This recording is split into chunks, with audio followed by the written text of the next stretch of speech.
Hi, welcome back to MSS English classes. दोस्तों, मैं आपका दोस्त आम समीर फिर से एक बार हाजिर हूँ एक न्यू वीडियो के साथ। और आज हम बात करेंगे सॉन्ग ऑफ माई सेल्फ का। सॉन्ग ऑफ माई सेल्फ एक ऐसी पोएम है जिस पोएम को पढ़ने से आप 3 to 4 मार्क्स आप आई थिंक बढ़ा सकते हैं आप अपने क्लास 12 के मार्कशीट में। तो यदि आप चाहते हैं कि आपका मार्क्स बढ़े तो आप इस क्लास को शुरू से अंत तक ज़रूर देखें। हाँ, इस भ्रम में आप नहीं रहिएगा कि हम इससे पहले पढ़ चुके हैं। यदि पढ़े हैं तो फिर भी देखें, कई चीज़ आपको न्यू सीखने को मिल सकता है। दूसरी चीज़ कि अगर आप इस पोएम को पढ़ते हैं तो आपके अंदर एक मानवता, जो इंसानियत है, उसका एक लेवल निखर के आएगा। एक आई थिंक मानवता आपके अंदर बढ़ना तय है, इस चीज़ को आप मान के चलिएगा। तो दोस्तों, सॉन्ग ऑफ माई सेल्फ का मतलब है मेरा ज़िंदगी का गाना। यानी कभी कहते हैं कि मेरी ज़िंदगी का गाना, कभी क्यों कहते हैं मेरा ज़िंदगी का गाना, इसको समझने की प्रयास कीजिएगा। वाल्ट व्हिटमैन जो पोइट है, जिसको पीपल्स पोइट के नाम से जाने जाते हैं, इनके जीवन बचपन से ही बहुत संघर्षशील रहा है। कभी कारपेंटर के रूप में, तो कभी एडिटर के रूप में, कभी प्रिंटर के रूप में, तो कभी टीचर के रूप में, और कभी वॉलंटियर नर्स के रूप में काम किए हैं।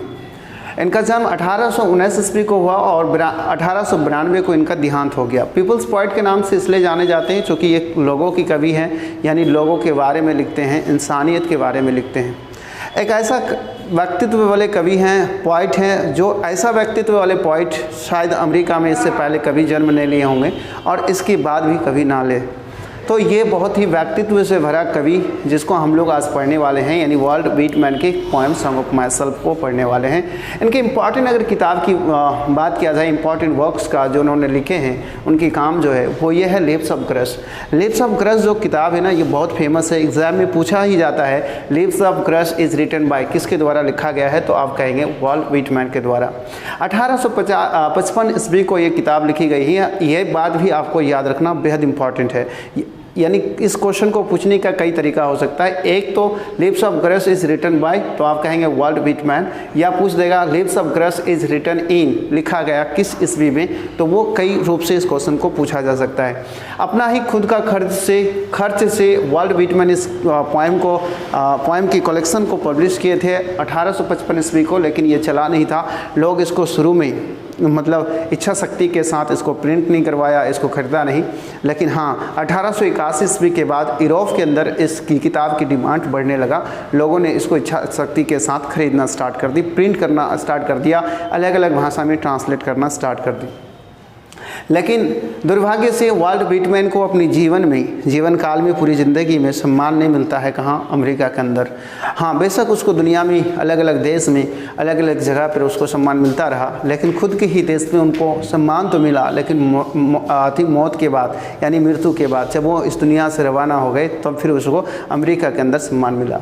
यहाँ पे इस पोएम को स्टार्ट कर रहे हैं, एक एक लाइन करके पढ़ना चाहते हैं। देखिए, पढ़ना हम पढ़ेंगे, आप समझने की कोशिश कीजिएगा। I celebrate my self and I sing my self. कवि कहते हैं कि मैं खुद को मना लेता हूँ। खुद को मना लेता हूँ मतलब कि जब मैं नाराज़ होता हूँ ना, गमगीन होता हूँ, मुझे दुख होती है, परेशानी होता है, तो मैं उसके लिए किसी अलग चीज़ का सहारा नहीं लेता। होता ना, कुछ लोग स्मोकिंग का, ड्रिंकिंग का, या फिर कोई प्यार वार, ये वो दिस दैट, मोबाइल वगैरह, गेम वगैरह, इस चीज़ मतलब कई अलग अलग चीज़ों की सहारा लेकर खुद को खुश करता है। कभी कहता है मैं ऐसा किसी भी चीज़ का सहारा नहीं लेता। आई सेलिब्रेट माई सेल्फ, मैं खुद को मना लेता। And I sing my self, मैं खुद ही में गा लेता, यानी मैं खुद को ही गुनगुना लेता और मैं खुद ही को मना लेता। And what I assume you shall assume, और मैं जो खुद को मानता हूँ तुम भी उससे मानोगे, ऐसा कल्पना करता हूँ। यानी कवि के हिसाब से यह है कि मैं जो मानता हूँ वो तुम भी मानता होगा। मुझे अगर कोई चीज़ बहुत बढ़िया लगता होगा, मुझे मेरा धर्म बहुत अच्छा लगता है, तो तुम्हें भी तुम्हारा धर्म बहुत अच्छा लगता होगा। कवि का मानना है कि मुझे जो अच्छा लगता है वो तुझे भी अच्छा लगेगा, इसका कल्पना मैं करता हूँ। मैं खुद को जो मानता हूँ तुझे भी वही मान लेता हूँ। यानी इस लाइन से एक बात मैं अगर ऐड वन करके आपको बताऊँ तो वो ये है कि हम लोग जो लड़के हैं ना, इसका फितरत ही बहुत गलत है। लड़कों का फितरत ना समझ में नहीं आता। एक नहीं, दो नहीं, 4-5 गर्लफ्रेंड वो एक्स हो चुका है, प्रेजेंट में भी रखा है, लेकिन अपनी बहन को मोबाइल तक नहीं देगा, या मोबाइल उसके हाथ में नहीं देख सकता। कारण क्या है? समझ में नहीं आता। अरे भाई, अगर बहन बात करे तो गलत है, तो तुम बात करते हो तो कहाँ से सही साबित हो जाता? किस रामायण से, किस कुरान से, किस बाइबल से? गुनाह है, पाप है, गलत है तो तुम्हारे लिए भी है, उनके लिए भी है। पहले तुम सुधर जाओ, फिर उसको सुधरने की प्रयास करना। यही हम इंसानों की कमी है। आगे देखिए, कवि कहता है for every atom belonging to me as good belongs to you. कहता है शरीर के हर एक कण कण जितना सुंदर, जितने अच्छा मुझसे संबंध रखता है, उतना तुमसे भी संबंध रखता है। मेरा नाक, मेरा आँख, मेरा शरीर, मेरा मुंह मुझसे जितना अच्छा संबंध रखता है, उतना तुमसे भी रखता है। यानी मैं खुद को जो मानता हूँ वो तुम्हें भी मान लेता हूँ। कवि की अगले वाले लाइन को अगर आप गौर से देखें तो बहुत मज़ेदार लाइन है, इसे समझने की कोशिश कीजिएगा। खास करके पति पत्नी में झगड़ा हो जाए, भाई बहन में झगड़ा हो जाए, माँ बाप के साथ कुछ हो जाए, तो इस चीज़ को आप भी अपने लाइफ में फॉलो कीजिएगा। कवि कहता है जब मैं गमगीन होता हूँ, I love and invite my soul, मैं भटक जाता हूँ, थोड़ा सा उस जगह को छोड़कर थोड़ी दूर चले जाता हूँ और जाकर मैं अपना आत्मा को आमंत्रित करता हूँ। अपना आत्मा को आमंत्रित मत करता हूँ मतलब मैं आत्मा को भगवान की तरफ, ईश्वर की तरफ लगाता हूँ और मैं खुद को खुश कर लेता हूँ। आई लीन, मैं मगन हो जाता हूँ। आई लीन, मैं मगन हो जाता हूँ, खो जाता हूँ। आई लोफ, भटक जाता हूँ। एड माई ईज, और मैं अपने सहारे से, अपने अंदाज से, यानी कि क्या करता हूँ, घटाता हूँ किसको? अपनी दर्द को, अपनी गम को मैं आराम फरमाता हूँ। ऑब्जर्विंग, देख कर, किससे देख कर? आई स्पेयर ऑफ समर क्रश, यानी गर्मी की घास के नोकीले भालों को देखकर, या जो गर्मियों में जो घास के नोकीले भाल निकाल रहते हैं ना, उसे देखकर मैं उसमें, या आप कह सकते हैं कि उसमें वो लेट कर खुद को आराम फरमाते हैं। माई टंग, कभी कहते हैं मेरा ये जीव, every atom of my blood, मेरे शरीर की खून जो है ना, उसके हर एक कतरा तक, formed from this soil this year, बना है इसी मिट्टी से, बना है इसी हवा से। लोगों, देश से प्रेम करो। देश सर्वप्रथम होना चाहिए हर एक लोगों के लिए, हर एक देशवासियों के लिए। देश, क्योंकि जिस देश में आप जन्म लिए हैं ना, इस देश की मिट्टी और हवा आप में शामिल है।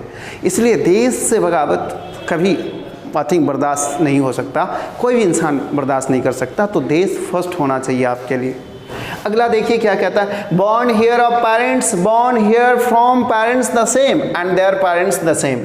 कहते हैं यहाँ पे जन्म लेने वाले बच्चे, यहाँ पे जन्म लेने वाले बच्चे के माता पिता जन्म लिए हैं ठीक उनके माता पिता से, और फिर उनके माता पिता फिर आगे उसी अंदाज से सेम है, यानी कि उसी तरह से उसके माता पिता फिर जन्म लिए हैं उनके माता पिता से।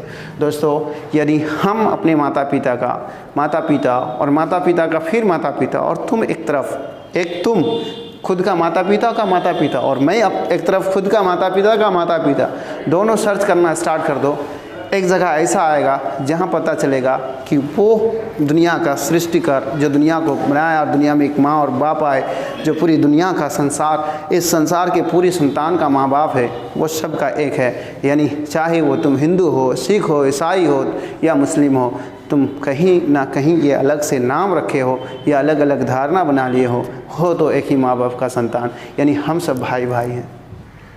अगला देखें, I now 37 years old in perfect health begin, मैं 37 साल का हूँ और अभी भी तंदुरुस्त हूँ, ठीक ठाक हूँ, कोई दिक्कत नहीं है मुझे। Hoping to cease not to death, और आशा करता हूँ कि मरते दम तक मैं ऐसा ही रहूँगा, स्वस्थ रहूँगा। क्यों? क्योंकि मैं किसी भी छोटी मोटी चीज़ को लेकर ना डिप्रेस्ड होता हूँ, ना उसको लेकर टेंस्ड होता हूँ। मैं मगन रहता हूँ खुद में ही, खुद को मना लेता हूँ, खुद में ही गा लेता हूँ। मैं ना हिंदू, ना सिख, ना ईसाई, ना मुसलमान के नाम पे लड़ता हूँ। मैं इंसान हूँ, बस इंसानियत का राह इख्तियार कर लेता हूँ। ग्रेड्स एंड स्कूल्स इन अबियंस, कहता है यानी कि रिलीजियस बिलीव्स, यानी एक होता है ना कि जातिवाद, या आप कह सकते हैं कि जात की जो एक आस्था, एक विचार हमारे अंदर कहीं ना कहीं स्थापित किया गया है। स्कूल सिस्टम ऑफ थॉट हमारे अंदर, हमारे माँ बाप के द्वारा, हमारे फैमिली के मेंबर्स के द्वारा, या जिस कम्युनिटी में हम जन्म लिए हैं उस कम्युनिटी के द्वारा, जिस सोसाइटी में हम जन्म लिए हैं उस सोसाइटी के द्वारा हम में एक जात पात पंथ डाल दी गई है, और फिर हम उसको मानने लगे हैं और उस पर इतना ज़्यादा सख्त हो गए हैं कि उसके खिलाफ कुछ सुनने को बर्दाश्त भी नहीं करते। कभी कहता है क्रीड्स एंड स्कूल्स, वो आपके रिलीजियस बिलीव या सिस्टम ऑफ थॉट्स इन अबियंस, उसको रोक दो, थोड़ी देर के लिए उसे रोक दो, यानी उसको ठंडी बस्ती में डाल दो। और रिटर्निंग बैक अ वाइल, और थोड़ी देर में फिर वापस आ जाओ। Sufficed at what they are but never forgotten, फिर तुम देखोगे कि ये पर्याप्त है, यानी कि जितना आपको सिखा दिया गया है जात पात पंथ वो पर्याप्त है, फिर वो नहीं भूलेंगे, फिर वो वहीं आएंगे। यानी जात पात पंथ को वो भुला नहीं सकते। जिस चीज़ को डाल दिया गया है, इतनी बिलीव डाल दिया गया है, उसको हटा नहीं सकते, फिर वो वहीं आएंगे। आई हर्बर फॉर गुड और बैड, मैं अच्छा और बुराई का तहकीक करता हूँ। देखिए दोस्त, हम लोग में क्या होता है, अजीब व गरीब, खास करके गांव में पंचायती देखोगे ना, तो ये बड़ा निराला अंदाज है कि अगर गुनाह करने वाला अमीर हो तो सज़ा घट जाता है, और गुनाह करने वाला अगर गरीब हो तो सज़ा बढ़ जाता है। आप लोगों ने देखा होगा। तो कवि कहता है कि मैं ऐसा नहीं करता, मैं अच्छा और बुरा दोनों को मानता हूँ। मान लो कि अगर उसको हिसाब मतलब किसी चीज़ का फैसला सुनाना हो तो अच्छा और बुरा का तहकीक करेगा, और फिर उसके बाद चाहे खुद गलत हो तो उसको अच्छा सज़ा सुनाएगा। यानी अच्छा और बुरा दोनों चीज़ को इंसान को स्वीकार करना चाहिए, और अगर खुद में भी गलती है तो उससे स्वीकार करे, उससे ठीक करना चाहिए। ना कि मतलब अच्छा तो अच्छा और बुरा है तो मेरा नहीं, ऐसा नहीं। अगर आप में बुराई है तो स्वीकार करो और फिर उसे दूर करो। कहता मैं अच्छा और बुरा दोनों को मानता हूँ। I permit to speak at every hazard, और मैं खुद को अनुमति देता हूँ, इजाज़त देता हूँ बोलने का किसी भी मुसीबत में, किसी भी कठिनाई में, किसी भी वक्त खुद को बोलने का आज़ादी देता हूँ। Nature without check with original energy, और नेचर की तरह, जो ये नेचर है ना प्राकृतिक, उसकी तरह जैसे वो बिना रुके, बिना थमे, बिना भेदभाव के अपना कार्य को गति देते रहता है, उसी अंदाज से मैं भी खुद को गति में रखना चाहता हूँ, और मैं इसी अंदाज से बस इंसान बने जीना चाहता हूँ।